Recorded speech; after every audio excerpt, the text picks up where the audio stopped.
Olá, pessoal. Olá, olá, Neusélia. Olá, Rita, olá, companheiros de estudo, né? Vamos mais uma Boa vez. noite para todos nós.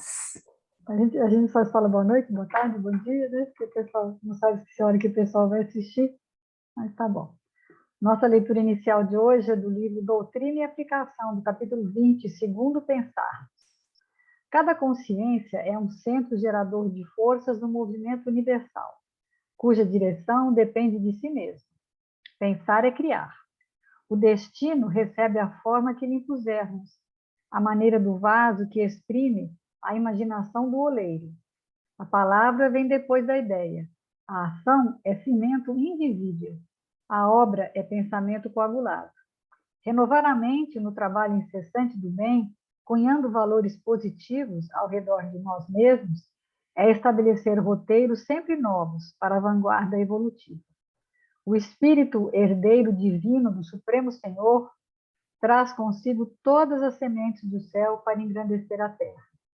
Unidade atuante irradia-se através de mil modos, gozando ou sofrendo, em seu cosmo orgânico, a bênção ou a reação das energias que projeta e que o elevam ou convulsionam, de acordo com a intensidade dinâmica que lhe é característica. Cultiva a tua mente, iluminando-a e enobrecendo-a. Ainda que por agora não percebas, tua alma se expande em milhões de partículas que são agentes de libertação ou de cativeiro, elaborados pelo teu próprio plano mental. Avança escolhendo a melhor parte. Diante do sofrimento e da morte, afirmou o mestre certa vez: não temas, crê somente. Segundo pensarmos, assim será. Então, vamos nesse momento sintonizar com os nossos amigos espirituais, com os nossos mentores, com os mentores da Casa de Francisco de Assis, agradecendo essa oportunidade de estarmos mais uma vez reunidos em nome de Jesus, em nome do seu Evangelho de amor e de redenção, que possamos, Senhor, ter as nossas mentes iluminadas, amparadas pelo teu amor, pelo teu ensinamento, pela tua sabedoria. Que Jesus e esses amigos espirituais possam nos envolver a todos neste momento, trazendo-nos luz, trazendo-nos muita paz e harmonia para termos o entendimento e também a prática daquilo que aprendemos. Fica conosco hoje, agora e sempre. Graças a Deus. O estudo hoje tem, né? Tem uns pedacinhos que eu vou ter que ler, tá? Porque, assim, falou muito em termos, né? Hebraico, grego, botânica, ciência, né? Está bem científico, mas está bem explicativo, eu acho que é bem legal. Então, mais uma vez, nós estamos aqui estudando a parábola do joio e do trigo, e, novamente, vamos destacar duas palavras, né? O Aloysio explica que o Mateus, não só Mateus, né? Quando a gente fala Evangelho de Mateus, a gente já explicamos outras vezes que não foi exatamente Mateus. Mateus é o que escrevia, né? Eu lembro desses episódios do Chosen, né? É muito interessante. Eles mostra Mateus perseguindo Jesus o tempo todo e anotando aquela coisa toda. Não era bem assim. Jesus com certeza contou a mesma história muitas vezes, muitas pessoas ouviram. Então, na realidade, o Evangelho em si é uma compilação de muitas ideias de uma geração inteira. Então, o que ele fala, que o Aloysio fala, é que ele observa que o Mateus construiu um livro muito didático, como se fosse realmente uma apostila para você consultar, porque ele vai explicando, que aí ele vai falar, olha, ele vai transmitir lições para futuras gerações sem que ele estivesse presente. Quer dizer, olha, é uma imaginação. Então, não só Mateus, mas todos aqueles que estiverem envolvidos no processo de escrever esse evangelho, tinham que pensar nisso. Eu estou falando para quem? Não só para os de agora, mas para os de sempre. Então, ele vai deixando pistas. E nessa passagem, ele diz que o nome das duas plantas aparece várias vezes. O fato delas aparecerem várias vezes dentro da mesma passagem é um indício que você pode estudá-la várias vezes, porque cada vez que você for que ela aparecer, você aprofunda um pouco mais. e estuda um pouco mais dela. Inclusive, ele fala, né, que o que aparece na realidade nem é a palavra joio e trigo, mas sim grão e semente. Ou seja, pode ser qualquer grão e qualquer semente. Então, no versículo de hoje, que elas vão aparecer novamente, ele é como se ele estivesse falando isso, né? Criando novos conceitos. E aí ele falou, né, que no primeiro versículo, quando a gente estudou, nós mergulhamos 100 metros, depois mais 100, e cada vez que você vai estudar, cada vez que ela aparecer, ele vai estudar. Então, Aprofundar mais um vai pouquinho, né? aprofundar mais um pouquinho e cada vez vai ter um novo significado. Então, hoje nós vamos estudar, né, o Evangelho de Mateus, capítulo 13, o versículo é o versículo 29, que diz o seguinte: Ele, porém, diz: Não, para que ao recolher o joio não desenraizeis junto com ele o trigo. Porque no versículo anterior, os servos haviam perguntado, foram lá informar que o trigo tinha crescido, que o joio tinha crescido no meio do trigo, e perguntaram, né? Se era para arrancar, para ir lá no campo arrancar, e a resposta que o Senhor dá é que não, né? Que não se arranque, porque senão pode arrancar o trigo junto. E aí, para a gente entender melhor, a Luísa aprofundou o conceito usado, né, na botânica e o uso das plantas na época de Jesus. Aí ele fala assim, ó, trigo ou grão em grego é citare, né, ou citos. Então, o significado certo é grão, mas todo grão. Mas qual grão?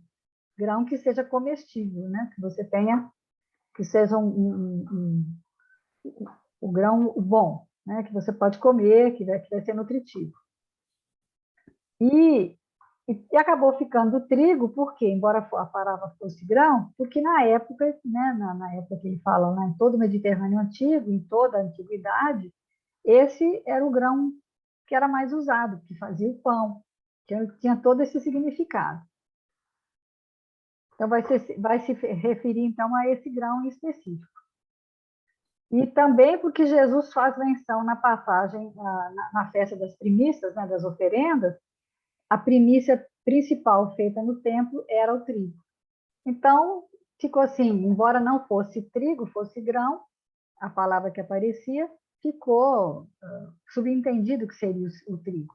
Mas podia ser cevada, podia ser um outro grão qualquer. Podia ser aveia, né? Mas o mais comum realmente era o trigo. Mas o que ele quer destacar na realidade, o que é? É a virtude desse grão, seja ele aveia, arroz, cevada ou trigo, não importa, é o fato dele ser comestível, né? Ele é nutricional. E todos nós, se você partir para o entendimento espiritual, todos nós precisamos desses nutrientes espirituais, além dos nutrientes físicos. Então, antes de tudo, ele diz que o trigo representa aquilo que alimenta a alma, aquilo que mantém o espírito em pé, forte o suficiente para ele se avançar, né? Eu anotei aqui, acho que eu não sei se eu tirei, Pão Nosso 59, mas eu não achei. Ah, tá aqui, ó. Não sei por que eu anotei aqui que era para ler o 59.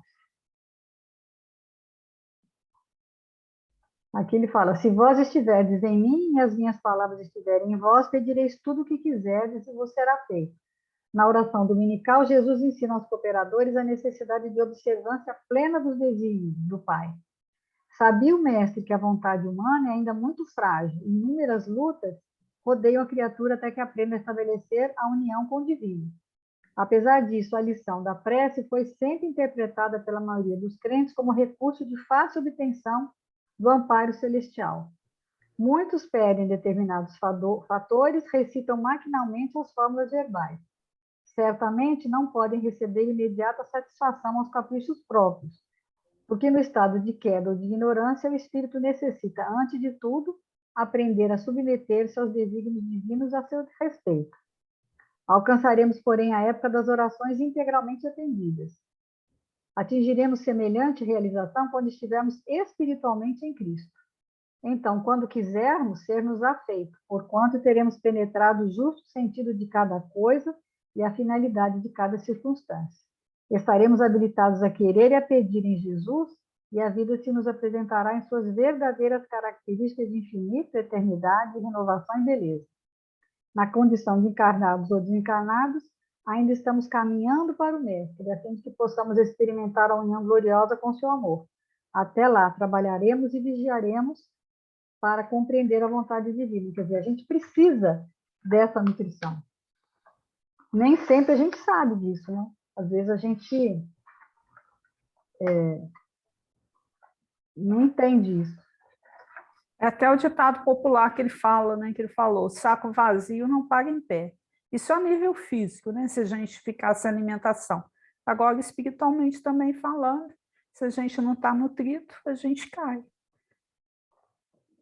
Aí nós vamos ficando equivocados. Agora, se a gente se nutre, né, com a prece, com a boa música, com o estudo, a gente está se fortalecendo para as lutas e para fazer, né, seguir realmente o mestre dentro dos acertos que a gente precisa ter para a nossa evolução espiritual. Né? E é o que ele fala, né? Se você se afasta dessas de uma música, de um ensinamento, de um estudo, de uma religião ou de qualquer coisa que te dê esse alimento espiritual, você vai ficar como aquela flor que murcha.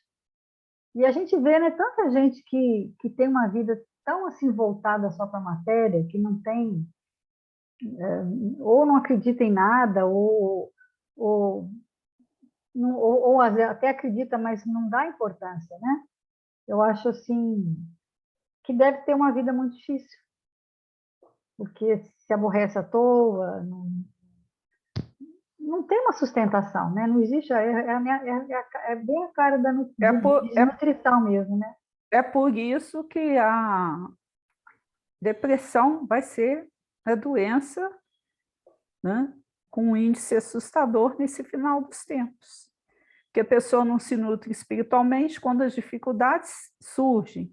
A necessidade do testemunho se faz mais presente, né? Dado que o planeta está num processo evolutivo, passando por regeneração, e só vão poder permanecer os espíritos que realmente estiverem voltados para esse processo de transformação, né? Aí a pessoa não dá conta. Então, é muito sério, né, a gente pensar, né, nos nutrientes que a nossa alma precisa, né? Os pensamentos elevados, as ideias positivas.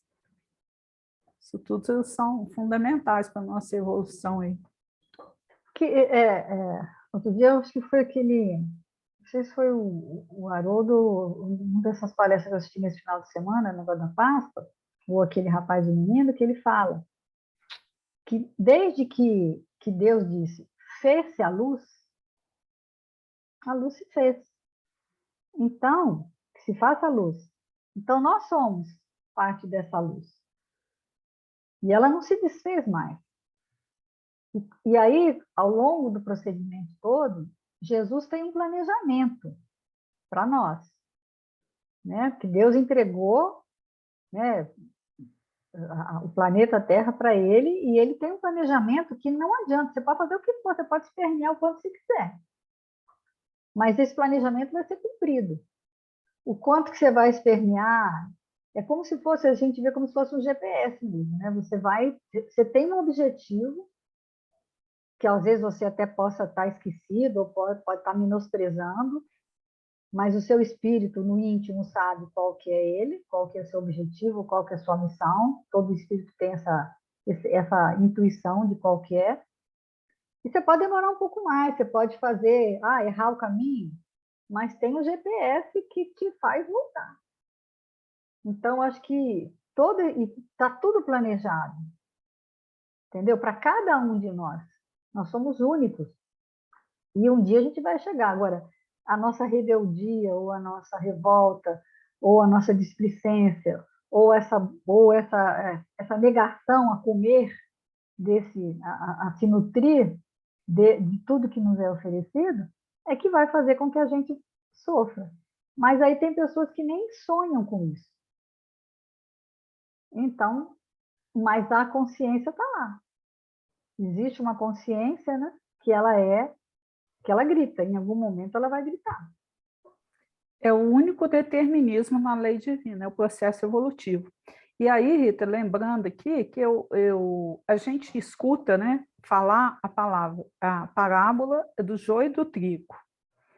Aí, pegando carona aí nisso que você falou a respeito da palestra que você ouviu, o Haroldo fala uma coisa assim, que na realidade não é a palavra do joio, parábola do joio e do trigo, é do trigo e do joio, porque o trigo foi plantado primeiro.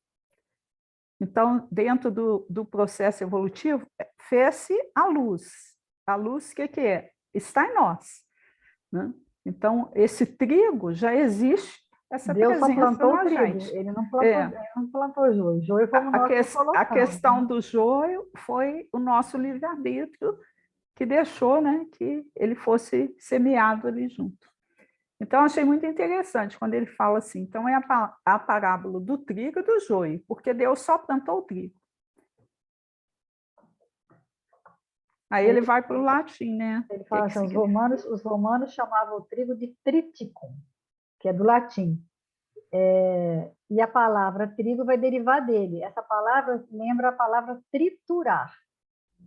Ou seja, esses grãos comestíveis geralmente são, né, processados previamente, triturados. Ou seja, o trigo se permite ser castigado, macerado, maltratado, né, aquele peso da pedra, o moinho, né, fica até um burrinho às vezes girando, né?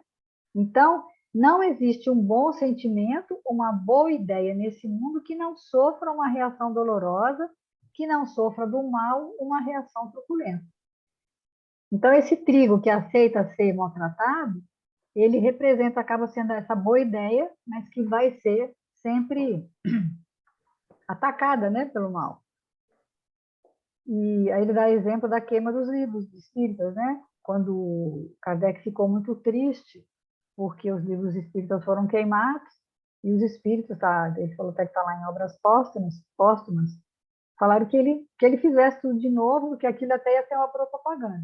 Porque é verdade, né? Basta você proibir alguém de ver alguma coisa que ela fica curiosa. Peraí, o que tem aqui? O que tinha O que ali, né? tem aqui, né? Interessante. Por que foi queimado? Né? De desencontro, por quê? Na realidade, né, a questão da queima lá em Barcelona foi justamente para isso, né? Por isso que a gente fala, é muita ingenuidade, nossa, achar que as coisas fogem ao controle de Deus, né? Jesus, que é o governador espiritual do planeta, sabe exatamente o que vai acontecer com cada Está um, tudo com dentro seu do nome, planejamento, não está tem nada tudo fora do certo, não planejamento, né? tem. Sabe cada coisa que Aí vai a gente acontecer. fica se achando que tem controle sobre tudo, que a gente que controla, não. Meu filho, está aí, você tem que evoluir, mas não tenho pressa. E as coisas vão. Deus usa até o mal, né? O aparente mal, né? Porque o mal é sempre aparente para fazer o bem, né? Crescer. É muito dessa parábola que a gente vai ver, né? Quando ele fala, não arrancar os dois, né? Deixar e crescer ambos. É muito lindo isso tudo, né? Aí ele vai falar que, né, das civilizações fundamentais, quais são os do texto bíblico, que são os gregos, os romanos e os hebreus. E que os textos do Novo Testamento foram escritos em grego. Talvez Mateus não tenha sido escrito em grego, mas aí ele vai falar, vai fazer umas comparações aqui. Aí eles falam assim, falamos dos romanos através da cultura latina, porque a cultura universalista da época era a romana. Israel era uma província romana. Então, mas a cultura daqueles personagens bíblicos fundamentais era mais hebraica. Jesus era um hebreu. Então, a gente não pode. Aí ele fala, vamos deixar o hebraico de fora. Eu achei engraçado que parece meu nome, né? Trigo Rita, em hebraico é Ritá. Eu até olhei na internet, ele é bonitinho assim, ele é um Nzinho, um Vzinho, um I, um N. Parece um N, mas não é um N, é uma achei hieroglifo, sei interessante. lá, Né? né? Então, esse Ritá, ele resulta dos radicais Hanat e Hanutim.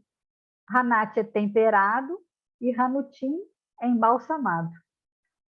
Então, todos esses grãos, eles vão ter que passar por um processo, né, chamado de temporização, são deixados na dose certa da umidade interior, que vai permitir o quê? Que ele conserve as suas características nutritivas, mas que seja por fora mais seco, para poder os fungos, né, não ser atacado pela umidade.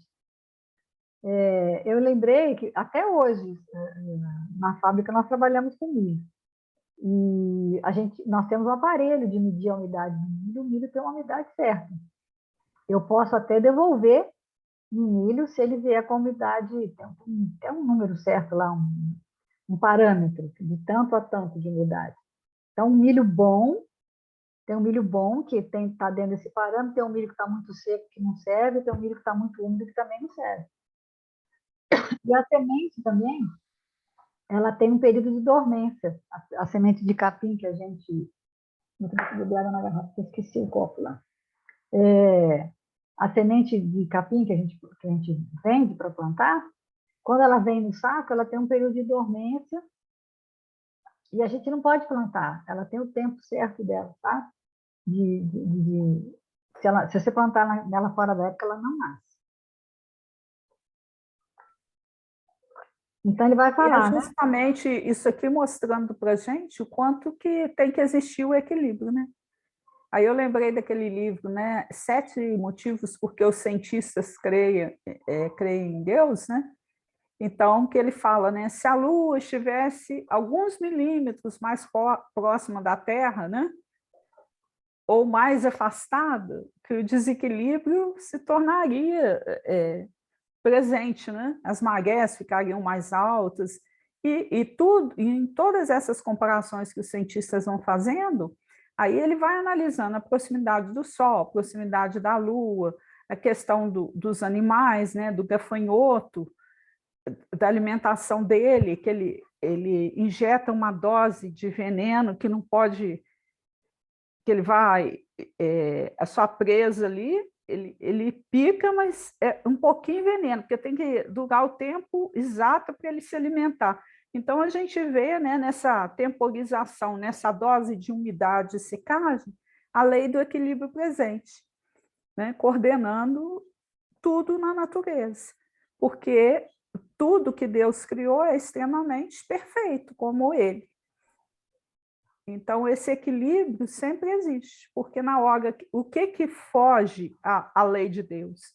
É justamente os excessos, né, que a gente já estudou até anteriormente a isso, né? Ou você faz de mais ou de menos, aí você saiu do equilíbrio necessário ao processo evolutivo, né? E aí ele vai agregar, quer dizer, além do trigo ser nutritivo, ele ainda tem mais essas duas características, que é a temperança, ou seja, tudo na medida, na dose certa, e a capacidade de conservação, de perseverar, de durar, de se conservar. E naquela época, como ele fala, né, não tinha técnicas agrícolas apuradas como tem hoje para conservar o milho, o trigo, né, durante 12 meses. Era uma coisa muito importante para você poder guardar e ele colher, porque o trigo dá ele dá numa época específica, você tem uma época certa de plantio, uma certa época de colheita, Colheita. e depois você tem que manter para que só Ele vai ter tinha colheita no durar, né, próximo ano. até a próxima colheita. Então, aí ele vai falar um alimento espiritual que permanece, que não é perecível. Existem as ideias que são perecíveis, que não se mantêm ao longo do tempo, e existem aquelas que duram séculos, né? É o caso do cristianismo. O cristianismo é esse trigo, porque tudo que Jesus deixou falado tinha essa medida certa, né? Nem de mais e nem de menos.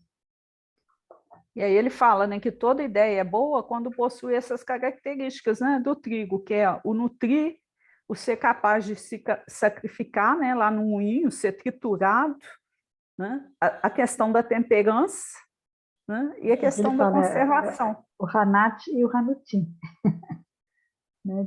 De ser triturado, de ser temperado e conservação, né? Então, tudo que tiver. E aí ele vai falar o contrário de tudo isso é o quê? É o joio, que em grego significa cisânia ou cisânium. Eu coloquei no tradutor lá do Google significa ervas daninhas também, tá? Então, aí ele vai falar que a cultura grega era muito aberta, por conta deles serem navegadores, viajarem muito, eles aceitavam que se agregasse a eles, né, outros nomes, muitas palavras, e aí muitas palavras gregas têm origem em outras regiões. Então, ele fala que a cisânia, que vem de Cisã, é da Suméria Antiga, e Cisã quer dizer trigo também. Essa divisão entre o joio de trigo, o que acontece para eles, então, o Cisã tanto era joio como trigo, porque não tinha ainda nessa época a botânica moderna. Essa divisão entre esses dois tipos de planta veio depois. Para eles, hoje em dia a gente sabe que são gramíneas de gênero e espécie diferente, mas para eles não. Significava para eles que os dois eram Era um trigo, trigo. mas que um deles, ao longo do tempo, se degenerou e como se ele tivesse escolhido um outro caminho. E você vê como é que, né, ele fala que a inteligência de Jesus de usar isso dentro da cultura deles, sabendo disso, que para eles era trigo, tudo era trigo, mas que em algum momento esse trigo se degenerou e virou o joio.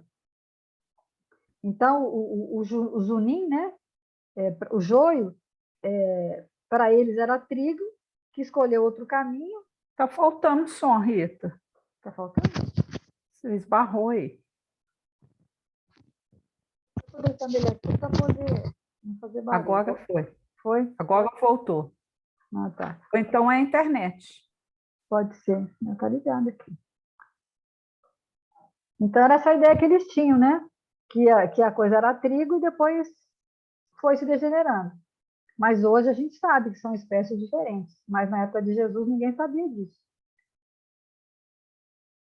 É aquele que saiu do rumo.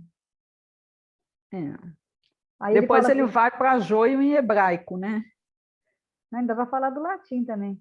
O que acontece é que o trigo se torna diferente. Aí vem do latim, que é o lolium temulento. Né? Ah, tá. O que Pulei é o aqui. lóleo? O lóleo, para ele, lolium temulento, aí ele fala assim, temos as gramíneas, e tem um gênero das gramíneas que se chama lolium. E tem uma outra que é específica, que chama lolium temulentum. E temulentum significa bêbado, embriaguez.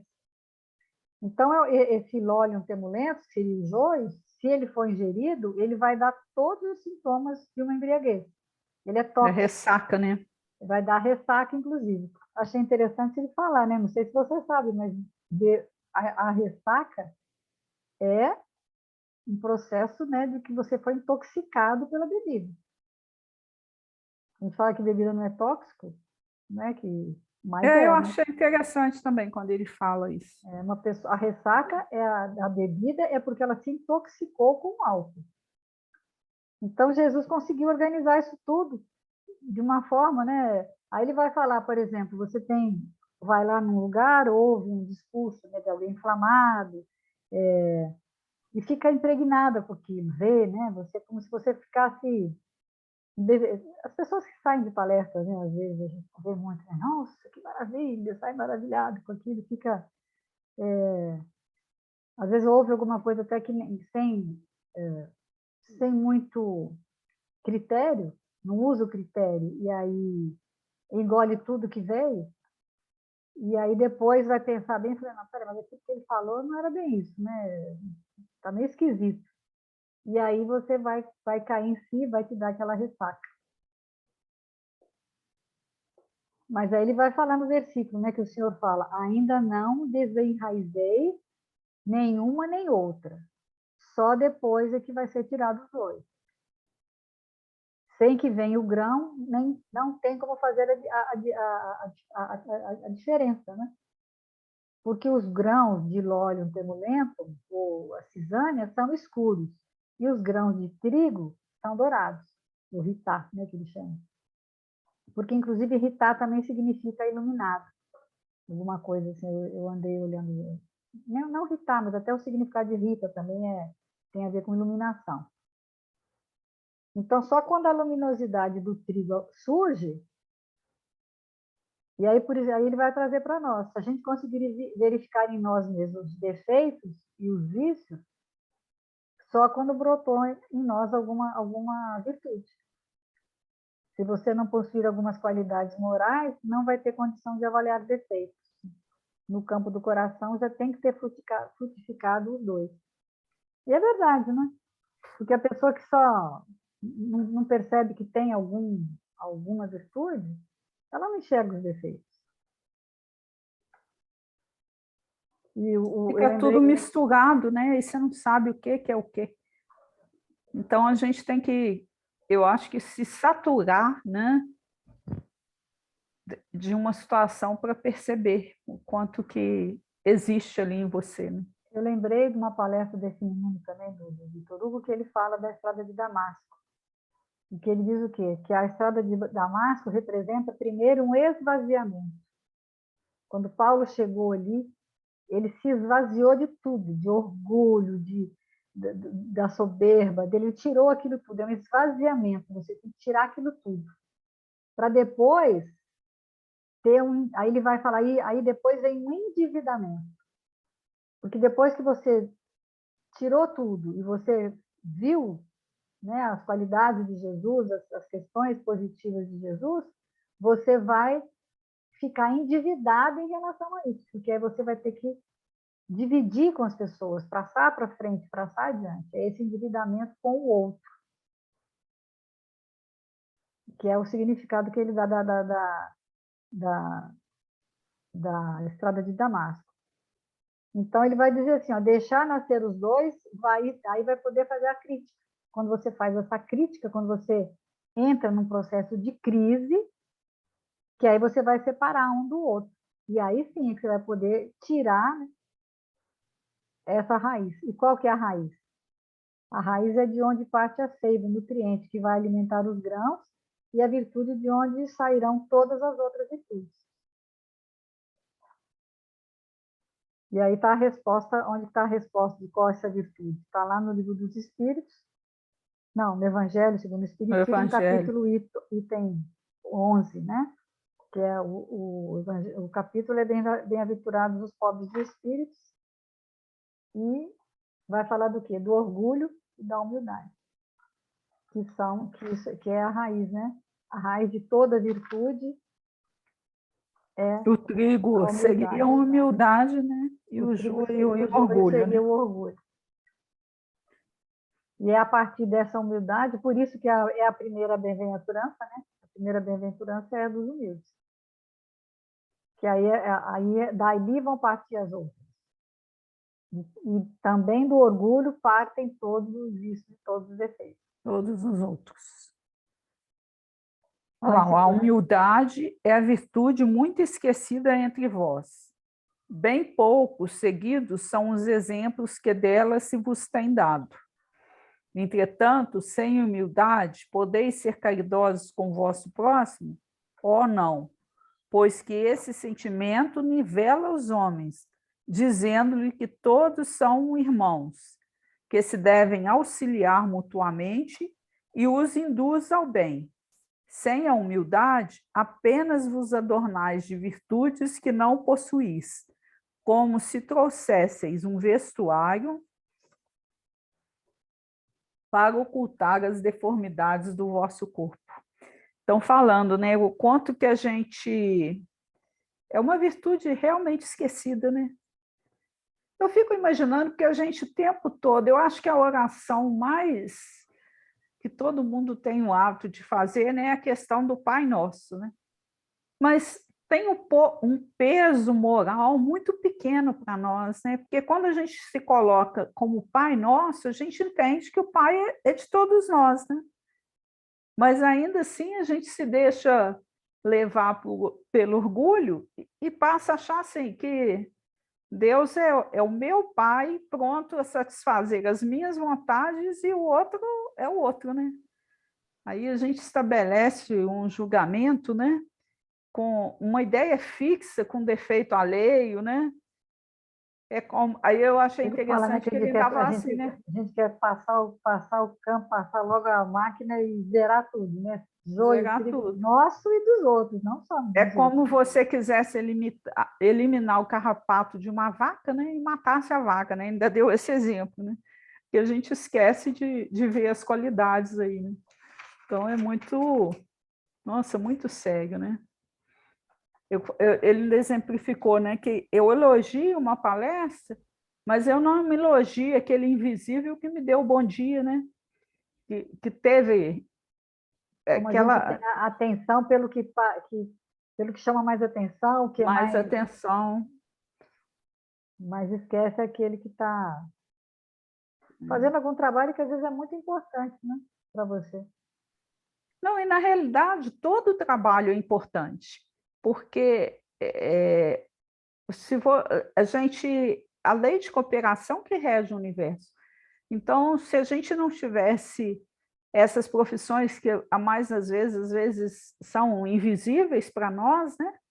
O mundo não Tem, funcionaria do jeito que funciona. Então, tudo tem a sua importância, né? E a gente tem, se esquece muito, Rita, isso eu fico pensando, né? Que nós, isso é uma pergunta que eu me faço sempre. Quando eu vejo uma pessoa num aspecto assim, de uma simplicidade material, com uma dificuldade material muito grande, aí eu fico me perguntando assim: será que eu já teria condição de passar por uma situação profissional dessa? Porque é muito difícil, né? Com certeza, assim, é a dificuldade material, você conviver com isso, por exemplo, uma mãe que tem um filho e não tem um pão para alimentar o filho, ou que o filho fica doente, não tem acesso a um remédio, né? Então, como que isso deve ser difícil, né? Agora, é mais difícil porque a gente realmente, assim, se julga e não se coloca no lugar do outro. Não é tem esse porque ainda olhar não de chegou o Jesus, nosso né? tempo, né? O olhar nosso ainda é outro. Acho que na Fraternidade Sem Fronteiras, eles atendem uma comunidade, acho que é indígena, que chama Ubuntu. Ubuntu, acho que chama. Isso significa eu sou o que nós somos. E aí eles contam que eles fizeram uma brincadeira com as crianças e colocaram os doces lá longe, assim. E elas tinham que correr e quem chegasse primeiro ia pegar Os os doces. doces. E elas foram todas de mãos dadas. As crianças automaticamente.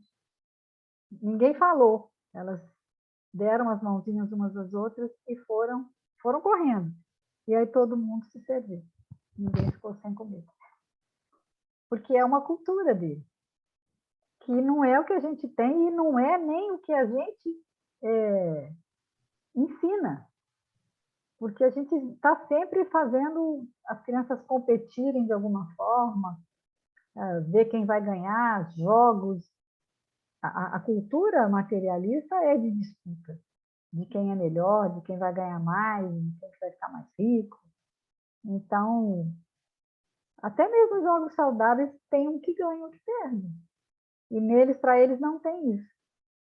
E exatamente a palavra seguinte: eu sou porque nós somos. Porque eu sou porque somos. Interessante, né? Aí eu achei interessante ele falar assim: peço a Deus que estejamos entrando numa fase em que os povos se olhem como iguais, em que governantes e súditos olhem uns para os outros como irmãos, iguais, próximos irmãos. Mas, infelizmente, ainda estamos longe disso, estamos vivendo uma guerra, né, ultimamente, onde isso não está sendo nem minimamente praticado. Mas, é que nem ele diz, um dia isso será possível.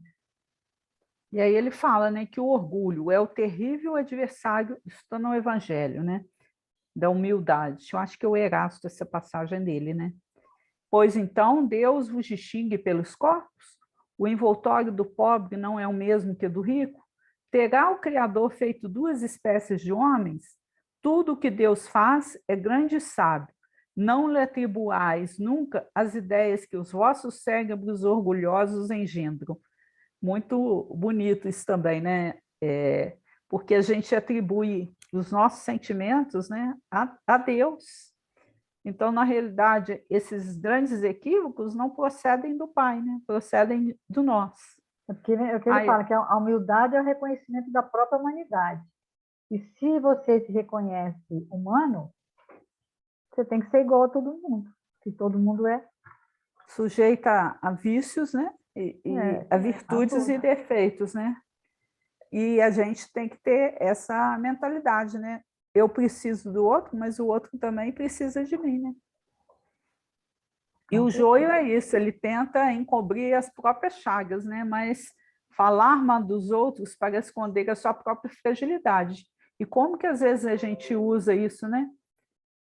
Então, é muito complexo isso, né? Quando a gente fala do outro para esconder a nossa fragilidade, né? Esse orgulho é esse conceito superlativo que a gente tem da gente mesmo, achando, né? Eu sou o rei da cocada preta, né? Então, essa embriaguez que a gente vive, né? Com o próprio ego, achando que a gente é melhor, né? Você coloca fogo na plantação do outro o tempo todo, mas esquece de olhar a sua própria plantação, né? Aí ele fala, olha, lança sobre ti um pouco de humildade. Põe os olhos, afinal, na realidade das coisas desse mundo, sobre o que dá lugar ao engrandecimento eu e o rebaixamento do outro. Lembra-te de que a morte não te poupará como a nenhum homem. Muito profundo isso aqui, né? Então a gente tem que lembrar que é para lá que a gente está caminhando, né? Então não vai, a morte não poupa ninguém. E isso é muito bonito na criação divina, porque todos nós vamos passar por esses mesmos processos, né?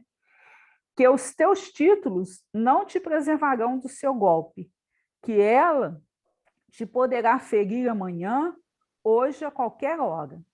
Se te enterras no teu orgulho, quanto então de lamento, pois bem digno de compaixão será. Orgulhosos, que eram antes de ser desnobres e poderosos, talvez estivesses abaixo do último dos vossos criados. Curvai, portanto, as vossas frontes altaneiras, que Deus pode fazer se abaixem, justo no momento em que mais as elevardes. Na balança divina são iguais todos os homens, perdão. Só as virtudes os distinguem aos olhos de Deus. Então, a distinção vai ser o quê? O resultado, né? O fruto. E aí é interessante que a gente, nessas obras do benfeitor Emmanuel, eles chamam muita atenção para a questão do fruto.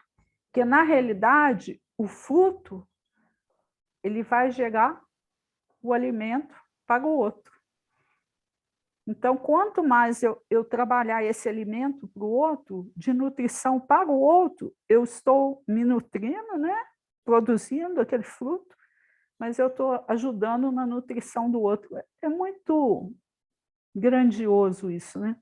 Porque nenhuma árvore ela come do seu próprio fruto, né?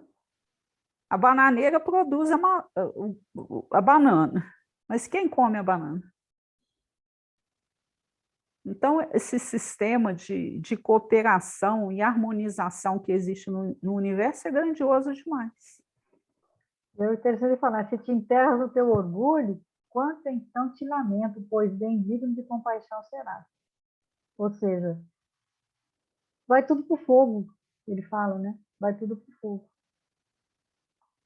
E aí ele fala, do mesmo jeito que a parábola afirma que as ideias joias serão erradicadas, né, no momento da colheita e lançadas ao fogo, também as pessoas que as encarnam, ou seja, né, serão, é o sentido espiritual da coisa.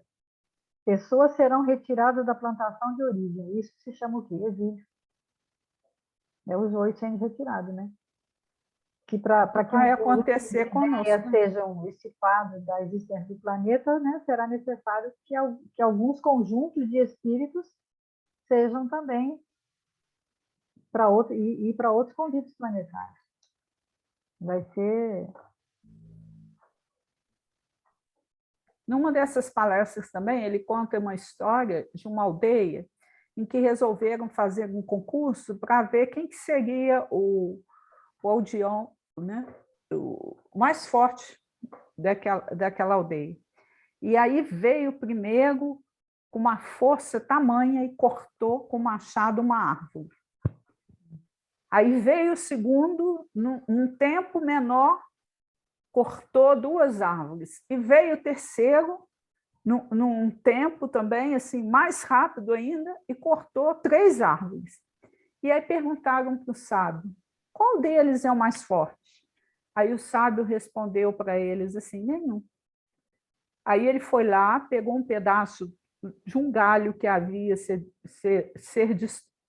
sido destruído, né, com corte do machado, e ele falou assim, o mais forte vai ser o que conseguir reconstruir este galho. A transformação, a transubstanciação que tem que existir, né, no universo. Então, porque aí ele fala, destruir é a coisa mais simples do mundo, mais fácil.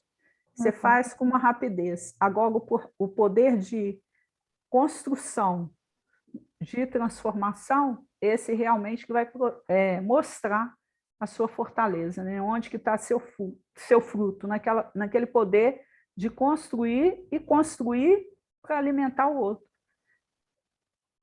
Não só a si mesmo, mas aí alimentando o outro. Né? Achei bonito esse...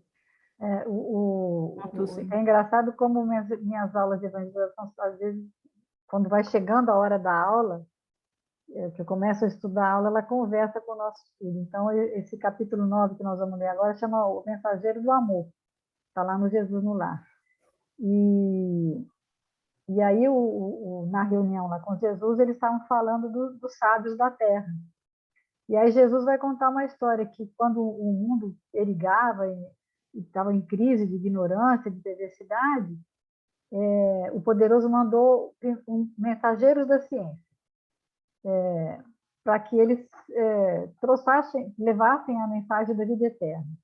Então, primeiro encarnou um professor interessado em letras, mas ele se apaixonou exclusivamente pelas obras da inteligência e afastou-se enojado da multidão inconsciente. Quer dizer, não amou a multidão, ele só queria saber quem podia estudar. Depois, em seguida, veio um portador da ciência, que era um médico, que era muito admirado. Mas ele refugiou-se numa sala de ervas e beberagem, só com enfermos importantes, e achava que a plebe era demasiado mesquinha. Depois veio um guerreiro. Esse guerreiro usava a espada com cálculo, com maestria, mas também se afastou dos humildes, dos pobres, e a única finalidade do povo para ele era de salientar a glória dos dominadores sanguinolentos. Em seguida, veio um outro missionário da ciência, que se fez primoroso artista, nos salões ricos e fartos.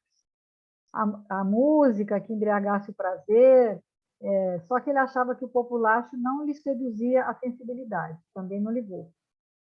Por fim, veio um mensageiro de amor aos homens. Esse enxergou todos os quadros da terra com imensa piedade.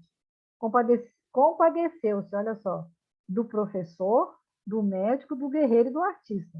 Ele não condenou aqueles que tinham vindo antes, tanto quanto se comoveu ante a desventura e a selvageria da multidão.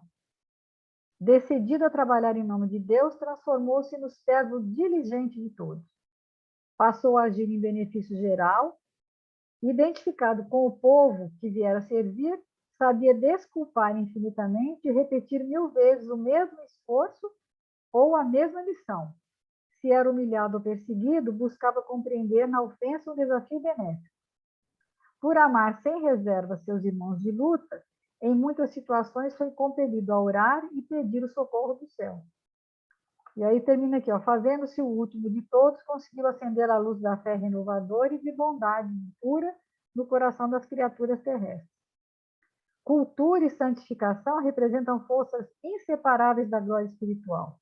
A sabedoria e o amor são as 2 asas dos anjos que alcançaram o trono divino, mas em toda parte, quem ama segue à frente daquele que simplesmente sabe. Então, quer dizer, mandou um monte de gente antes, mas ninguém foi capaz. Só quando teve realmente as ideias, né? As ideias positivas, as ideias com amor é que preponderam, né? Que fazem... são as virtudes. Aí ele dá um exemplo também, né, que tem muito a ver com isso que você falou, né, do César, né? É. Que aí todo mundo idolatrava, né, e tudo, mas ele encarregou um escravo de permanecer na biga com ele, né, e a função do escravo, né, era ir sussurrando no ouvido dele, né, e como todo mundo gritava, Ave Ave César, César, César, Ave Ave César, Ave César. César, o escravo ia sussurrando no ouvido dele, mestre, és feio, calvo e barrigudo. Então, muito interessante, né? Para que ele se lembrasse, né? Se lembrasse da sua posição, né?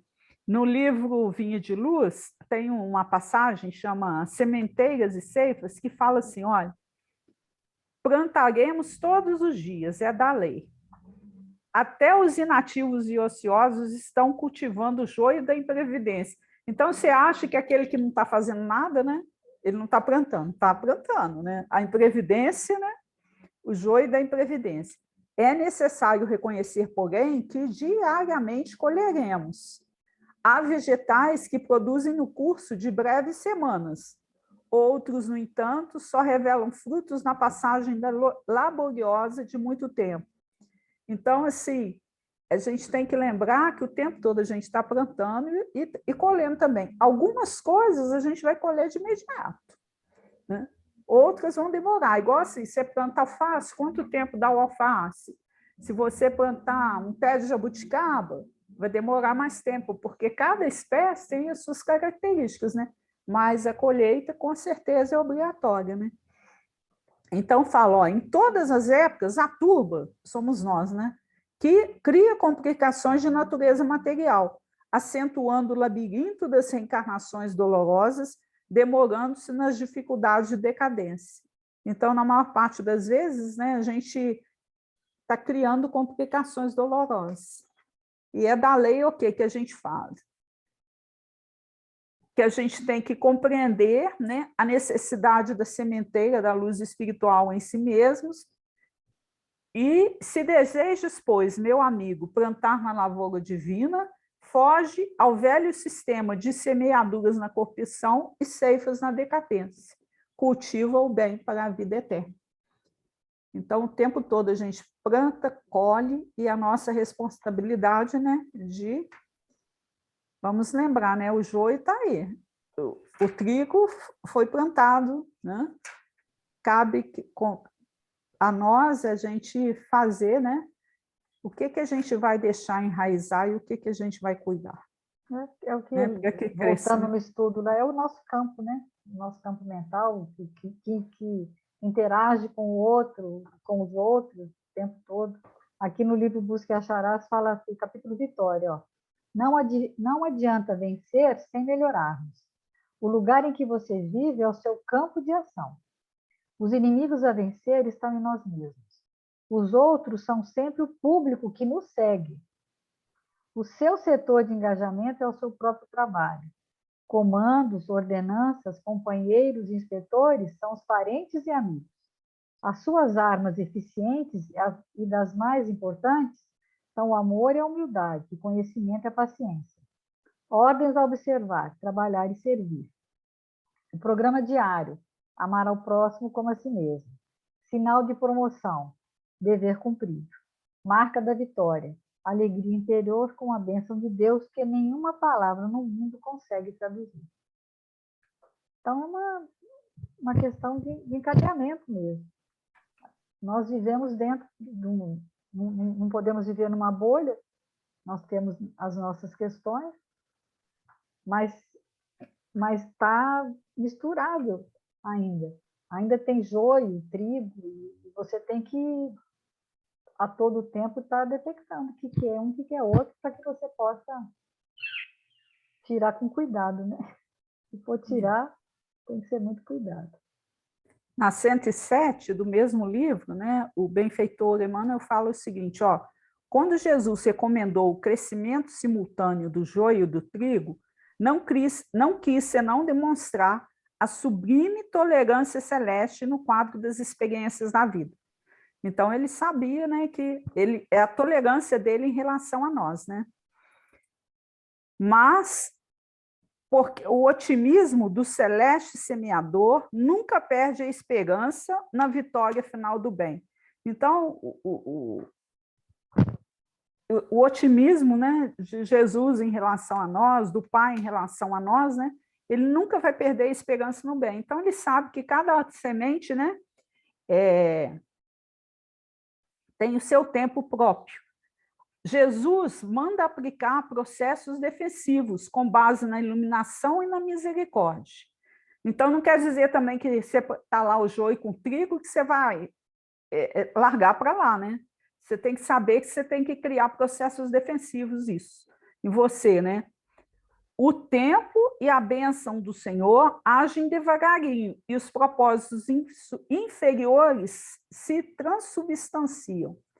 É aquilo que, né, as pessoas se transformam. Vamos imaginar assim, Maria de Magdala, por exemplo. O que Jesus conseguiu enxergar nela? O potencial que ela tinha, que foi o maior exemplo de mudança em termos morais. As pessoas viam nela o quê? A pecadora. Jesus conseguiu ver que aquele joio que estava ali momentaneamente presente nela ia se transformar numa coisa muito mais grandiosa, né? É por isso que eu falei, outro dia comentei com você, às vezes uma pessoa que sempre foi uma pessoa assim, tranquila, serena, ela não chama tanta atenção quanto a outra, que era uma pessoa... Ela tem seu valor, lógico, né? Uma pessoa que você conhece, que sempre foi assim, aquela meiga, dócil, amorosa, ao longo da vida ela continua, é uma conquista que ela já trouxe de outras encarnações, lógico, ela tem os méritos dela e ela está aqui para dar exemplo.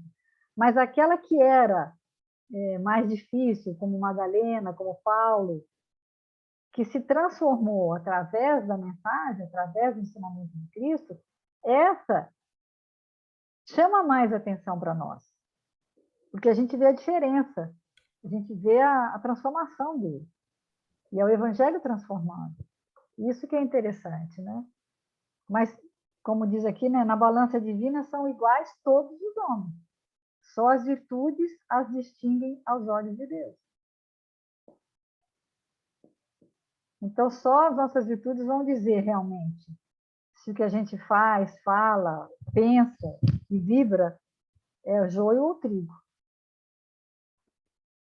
Essa leitura ainda fala assim que o homem comum, ainda não dispõe da visão adequada para identificar a obra renovadora. Muitas plantas espinhosas ou estéreis são modificadas em sua natureza essencial. Olha aí, voltando lá naquela parte que você falou, né, da questão da semente, né, que eles confundiam uma com a outra, né, que achavam que era o trigo que havia se degenerado, né? Mas aqui ele fala, olha, são modificadas em sua natureza essencial. Quer dizer que pode existir essa modificação mesmo, pelos filtros amorosos do administrador da seara. Então, mostrando que, quando Deus quer, ele usa esses filtros amorosos para que nós nos transformemos, né? Aí eu achei interessante quando ele fala assim, usa afeições novas, situações diferentes e estímulos inesperados ou responsabilidades externas que falam ao coração.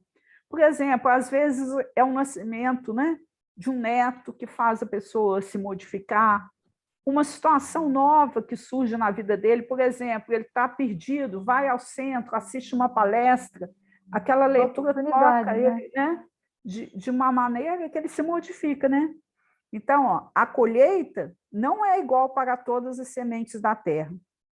Cada espécie tem o seu dia, a sua estação.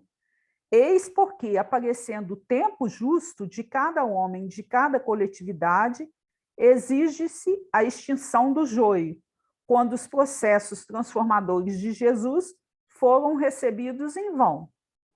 Nesse instante, vemos a individualidade ou o povo a se agitarem através de aflições e hecatombes diversas, em gritos de alarme e socorro, como se estivessem nas sombras de naufrágio inexorável. Então, eu acho que essa leitura aqui está bem atual, né? Porque é o momento que a gente está tendo aí, né? Está chegando a época da ceifa e, de um jeito ou de outro, né? A colheita vai acontecer, né? No entanto, verifica-se apenas a destruição de nossas aquisições ruinosas ou inúteis.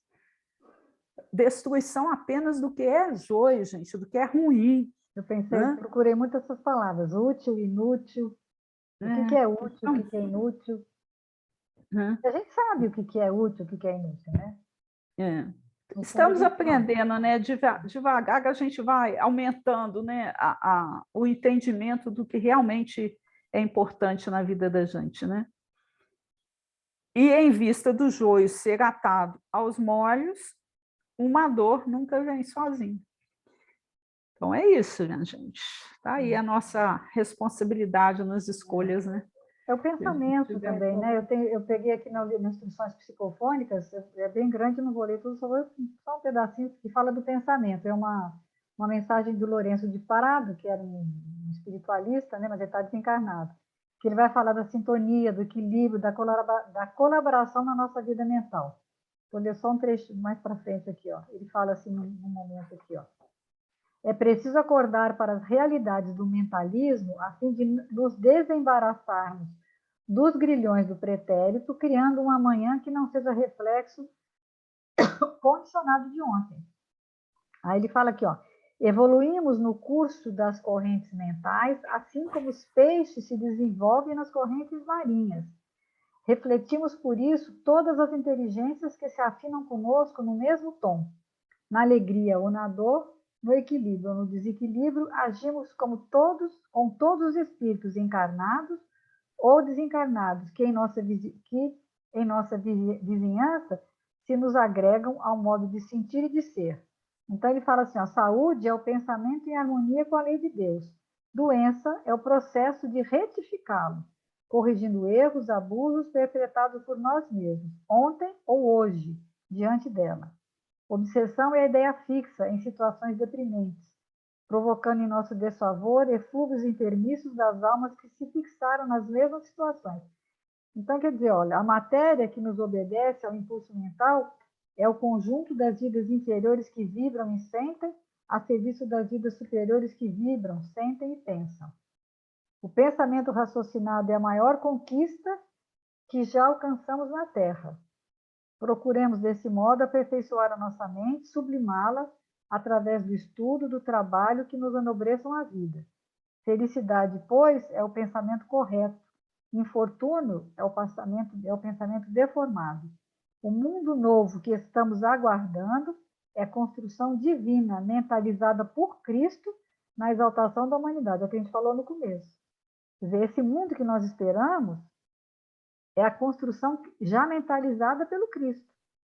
Trabalhadores que somos contratados por nosso divino mestre, saibamos pensar com ele, para com ele vencermos. Então, quer dizer, tudo isso é algo que está programado e planejado no pensamento de Cristo. Para ele, isso já existe. Mas depende o quê? Da nossa sintonia, da nossa responsabilidade em termos de pensamento, de vibração, para que a gente possa estar. Então, qualquer vacilo nosso, qualquer desequilíbrio, qualquer invigilância nossa, transforma, faz com que esse caminho demore um pouco mais, esse objetivo demore um pouco mais a chegar. E como diz o Ubuntu, só vamos chegar todos juntos.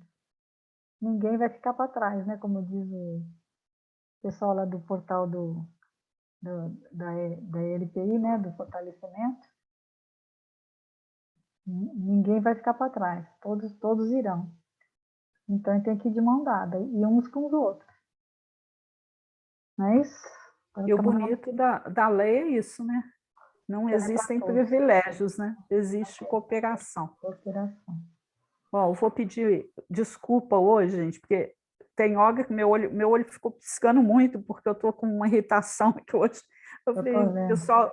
o pessoal deve estar Podia ter pensando posto um tapa-olho. que eu estou com sono, mas não é a tela do computador me incomodou bem. Então peço desculpa aí o pessoal, mas não era sono, não, tá? É dor mesmo. É dor no olho mesmo, a claridade da tela estava me incomodando. E para encerrar também, escolhi uma do Rodrigues de Abreu, que ele fala da cooperação, né? Então, vamos lá para a gente fica com a nossa prece, com os nossos desejos, que a gente possa ter bastante responsabilidade com o que estiver semeando aí. Meu amigo, repara, tudo é cooperação, no berço que te embala.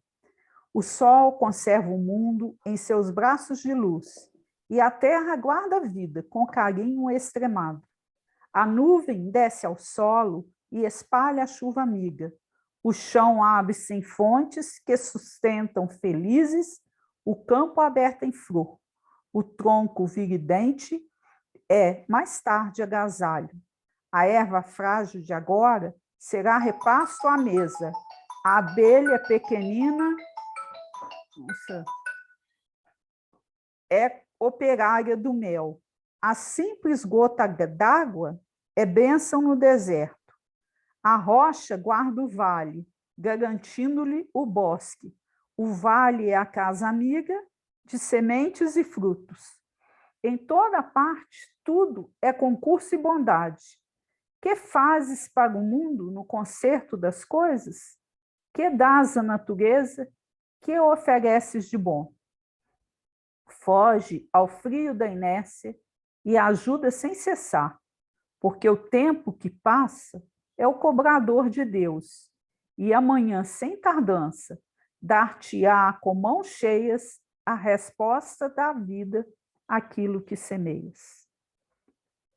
Muita paz aí para todos nós e uma boa semana, né? Final de semana para Se Deus nós. quiser. Tchau, tchau. Até semana, se Deus quiser.